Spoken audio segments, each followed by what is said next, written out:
Boys, this is the moment you've all been waiting for. New maps, new benchmarks.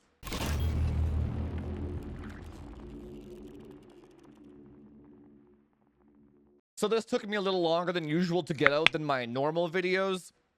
Just been console swarmed. You know, everyone's really excited to get back to Warzone. People that took breaks and stuff, new map, new excitement.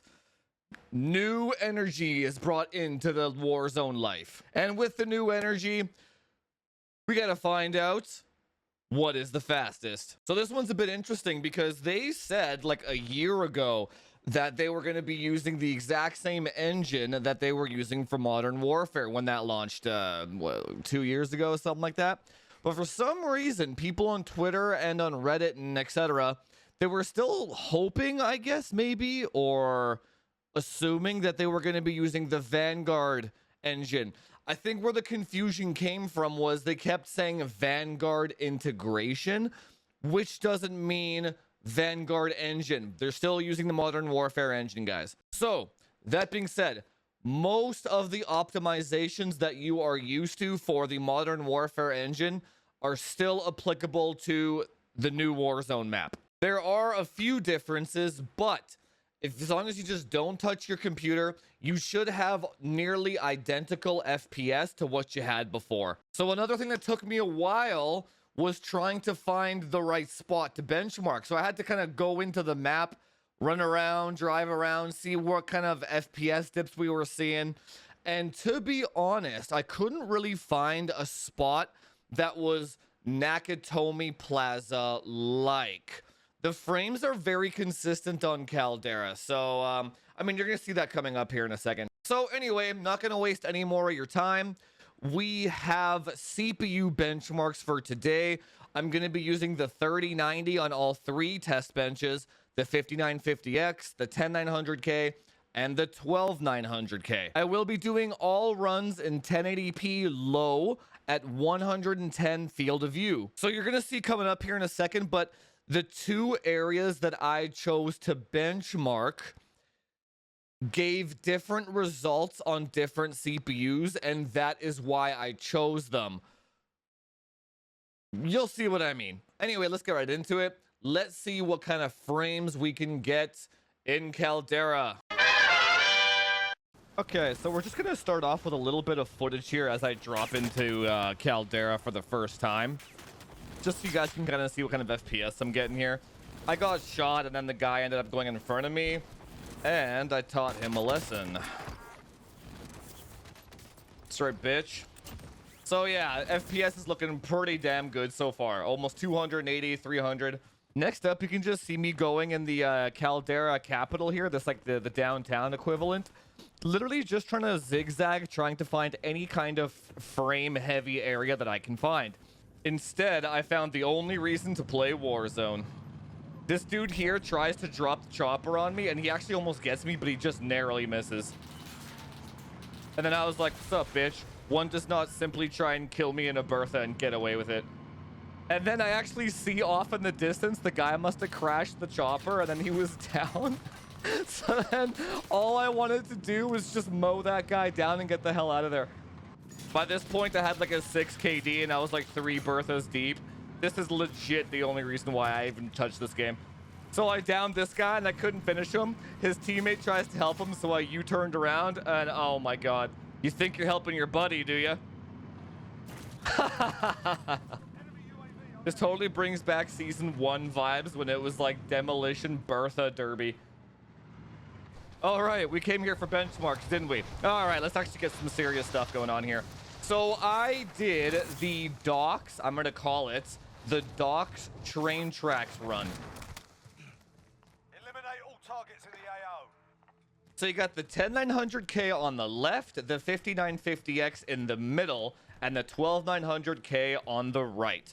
So the 12900K is consistently the highest FPS here across the board. And the 10900K looks like it trails by about 10 FPS. And then the 5950X trails by another 10 FPS here. It pretty much stays like this the entire way through until you do the left turn on the train tracks. In which case, then the 5950X dips pretty hard here. This kind of situation is very reminiscent of the plaza, when you would actually turn left on the corners of the plaza. The AMD CPUs just tend to always have a frame dip associated with turning the mouse, whereas the Intel CPUs seem to be able to handle that much better. They both don't dip at all when you actually turn the mouse.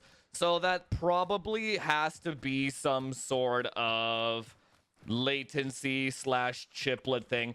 You got to remember, this is using the same engine as Modern Warfare. So any kind of weird intricacy or bug that we had before is going to carry over into this map as well. Okay, now this one is going to be a bit quicker. I went to the top of the mine, and then I hugged the railing overlooking the mountain downward towards the buildings there. Now, the goal with this part was, how do the CPUs do when having to render a lot of buildings on your screen? Now, you can see here it's actually the opposite, where the 5950X trails by 10 FPS to the 12900K, and then the 10900K trails the 5950X by 10 FPS, right? And then I got jumped by a car and got in a gunfight. I actually downed 3 of them, but then I called the benchmark there. Okay, the 12900K, that thing brute forces the entire game. It has no weakness. It has the highest FPS in every single situation. That it is the best gaming CPU right now. Now, the 10900K and the 5950X, I guess you can consider those a tie, depending on what part of the map you're at and what part you're looking at. Pretty much. The 5950X still has lower lows, but not by enough of a margin to consider it a loss. It was like lower by 10 FPS. Big deal, right? But again, the 12900K, clear champion here. And I can also say that the frame rates on all 3 of these CPUs will not hold you back from being competitive on this map. Like these spots that I found here are just special scenarios. I spent a long time trying to find those spots. But if you're just playing the game normally, all 3 of these CPUs have like 250 FPS the entire way through the entire map. So don't worry about that. So this one was really short, really sweet. That's it, guys. Enjoy Caldera as it is. But the next one that we're going to be doing is the 6900 XT versus the 3090. And then we're also going to be doing 1440p as well on that one. This one was only 1080p to see which CPU is faster. But the next video is going to be which GPU is faster. So we're going to have to crank up that resolution a little bit. So if this type of content intrigues you, make sure you hit the subscribe button. Hit that notification bell so that you don't miss any new video that comes out showing you what is the fastest in what game. Anyway, guys, if you like Berthas as much as I do, hit that subscribe button, do all that YouTube SEO stuff, like, share, subscribe, comment down below what color did you spray paint your Bertha. And I will talk to you guys in the next one. See you later.